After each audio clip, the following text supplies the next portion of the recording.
In today's video, I'm going to teach you how to use diagrams.net.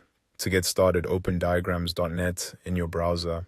Once the page loads, take a moment to get familiar with the layout, because understanding the interface makes everything else much easier.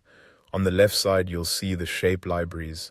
This is where you can find the building blocks for your diagram. In the center, you have the main canvas, which is the drawing area where your diagram will be created. On the right side, you'll find formatting options that change depending on what you select. And across the top, there's a toolbar with common actions you'll use while editing. Now let's start building.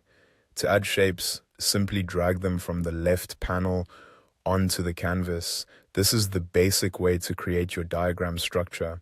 Some of the most common shapes you'll use are rectangles for processes, diamonds for decisions, ovals for start or end points, and arrow connectors to show flow between steps. These standard shapes are especially useful if you're creating a flowchart. If you want to adjust a shape after placing it, just click and drag it to move it anywhere on the canvas. To resize it, drag one of the corner handles. This helps you keep your layout neat and makes sure your diagram is easy to read. To connect shapes, hover over a shape and look for the blue connection arrows. Click and drag one of those arrows toward another shape. When you release it, diagrams.net automatically creates a connector. This is a quick and clean way to show relationships or direction between steps. To add text, double-click any shape. You can then type directly inside it or edit the text that's already there.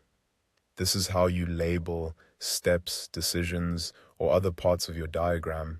If you want to change how something looks, select the object first. On the right panel, you'll see formatting options grouped into sections like style, text, and arrange.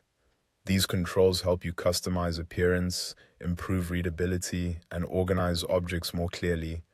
If you need to remove something, select it and press delete on your keyboard.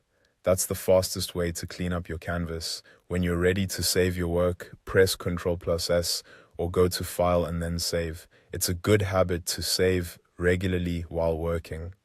Finally, if you want to share your diagram or use it outside the editor, go to File, then Export As. From there, choose PNG if you want an image, or PDF if you want a document format. And that's it. That's the basic process for using diagrams.net, from placing shapes to saving and exporting your finished diagram.